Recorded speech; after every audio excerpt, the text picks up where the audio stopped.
Hey everybody, this is the Bat Hound sniffing out the best ASA softball bats there are. I am here to bring you week 14 of the Best Bat Myth or Magic Challenge. This is our final week. Exciting day. Got a couple things in store. First, I'm going to do the challenge and we'll give you the results of the final week. Then I'm going to take a couple swings with each of the bats from the challenge and give the final stats for each bat and kind of place them in order. And then some thoughts on where we go from here. So again, week 14, all the bats for the beginning portion of the challenge will get 20 swings. Fence is at 310 today. Wind is pretty calm, kind of swirling if it's blowing. 71 degrees, 80% humidity. So looking forward to swinging the bats today. But before we get into that, let me just say a couple words overall of the challenge. I started this to try to determine, is there a bat that is best for my swing, or are all the bats going to pretty much perform the same? And I would have to say I was a little bit surprised on some fronts. I was expecting there to be much more back and forth throughout the season, especially when we got into the humidity of the summer up here in Wisconsin. But as you'll see in the stats, there began to be patterns and consistency of certain bats performing better than others, and you'll see how a couple bats were able to kind of break away from the pack. So we'll get to that, but overall it was a fun season. Let's get to the challenge, and I'll get you those results in a minute. All right, the results are in for week 14 of the Best Bat Myth or Magic Challenge. Each bat got 20 swings using 52 300 balls. Here's the results. Coming in last place, really not a surprise, the Mike and Freak Platinum PT Balanced with only 2. Then we have with 4 the Easton Helmer Blue Line. Then we had a 3-way tie, all having 7, which was the DeMarini Juggy, Anarchy American, and the Monster Fallout. Fallout was the leadoff bat today. Only one bat throughout the whole challenge was able to win the day in the leadoff spot, and that was the Monster DNA. Coming in second place was the DeMarini Insane with 11. It was nice to see the Insane come back. It's been a little bit more silent the last couple weeks. And then winning once again for 7 weeks of the 14 weeks is the Monster DNA OG. So congratulations to the DNA. Once again, that is half of the weeks.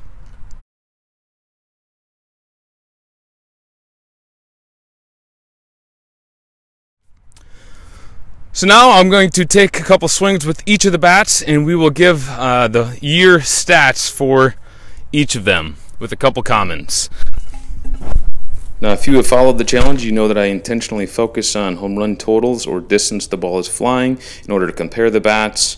I don't focus on ball exit speed or compression, but I think the important thing is that you have a reference guide to compare the bats with.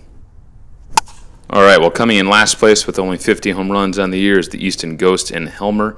I started out with the Ghost. It got kicked out of the challenge. The Helmer took over, which I like a little bit better, but it did not perform well in the challenge. All right, up next is the Mike and Freak Platinum PT Balanced. Overall, I would have to say I was very surprised with how poor this bat swung for me. I know other people really like this bat. It rarely hit the ball well for me, and I will be glad to get rid of it. It will not be advancing to the playoffs. 67 home runs on the year. Next up is the DeMarini Juggy with 94 home runs. Let me say this about the Juggy. I've loved it for many years, but in my opinion, it is falling behind compared to some of the other bats for my type of swing. It's still a decent bat. I mean, it still took first place once and twice had the long ball, but I don't feel like I can stick up for this bat any longer, and it will not be advancing to the playoffs. Next up is the Anarchy American, also with 94 home runs. Finished in first place once. Overall, this bat was a pleasant surprise for me. It's the first Anarchy that I had swung, so I didn't really have much expectations. But I would have to say it is one of the best kept secrets considering the price point that you can find this bat at. It's solid and durable, but it will not be advancing to the playoffs.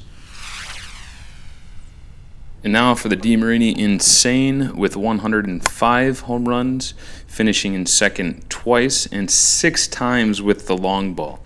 I absolutely love the sweet spot on this bat. For some reason, it got a little quiet there mid-season. I'm not sure what happened, but it will not be advancing to the playoffs. And that is because second place is going to this bat, the Monster Fallout, even though, as you're about to see, it didn't have as many home runs.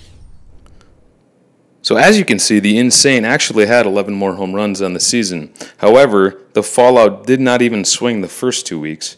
And the third week, it had just gotten here, wasn't broken in at all, and it just got 1 home run. Meanwhile, the first 3 weeks, the Insane had 21 home runs. So I feel very good about moving the Fallout into the second spot. So there you have it, 94 home runs for the Fallout on the year, finishing first place twice and having a long ball once. Overall, there was a lot of hype about this bat, and I would have to say I think it lived up to it. Really great sweet spot. I would highly recommend this bat for anyone with my type of swing. The Fallout will be advancing to the playoffs, where it will get one more chance to take down this year's champion, the Monster OG DNA. But first, let's review some of these numbers.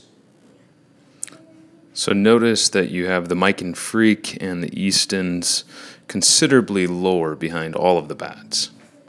And then you see the Juggy and the American right kind of middle of the road. Insane, a little bit better. Fallout, I think, would then be a little bit better. And then you see just the separation just continues to increase until you reach the Monster DNA. And there it is, 127 home runs on the season. 7 times it took first place, and 4 times had the long ball. I mean, that is a massive spread. And I think what might have impressed me most about the DNA over the season is just the consistency that it had. It just didn't seem like weather or if me being tired or anything seemed to slow it down. When other bats weren't hitting, it would just come out and just consistently smash the ball. So I was very happy with the performance of the DNA, and I can say that most of the people that I have tried this bat out absolutely love it as well. And of course, it's advancing to the playoffs. Alright, well there you have it. 14 weeks of the Best Bet Myth or Magic Challenge. I want to say thanks to everyone who followed it. So sure it was a fun season. Congratulations to the Monster DNA, who hands down came out on top. Now, can I declare it to be the best bat for my swing? I'm not fully sure I can, because I do have some of those other guest bats who want a shot at the title and who have been able to come out and give it some good competition. So we are going to move on and do a T-Derby elimination playoffs after this league play. Going to take a week off. I got to sell some of these bats, and we'll be back. Monster Fallout, Monster DNA automatically make it into the Final Four, but we will get to see the Anarchy Nitrous, the Worth Mutation, the Mike and Freak 20th Anniversary balanced version, and the Mike and Freak Zilla. And who knows, I might be able to get one more. I wouldn't mind finding the Flipper USA or the Worth EST Short Barrel, but we'll see what we can do. Looking forward to that. For now, congratulations to the DNA! Woo! Well done, everybody. Thanks for watching. This is the Bat Hound. Be sure to subscribe to the channel here. Check out some other videos here. Thanks, everybody.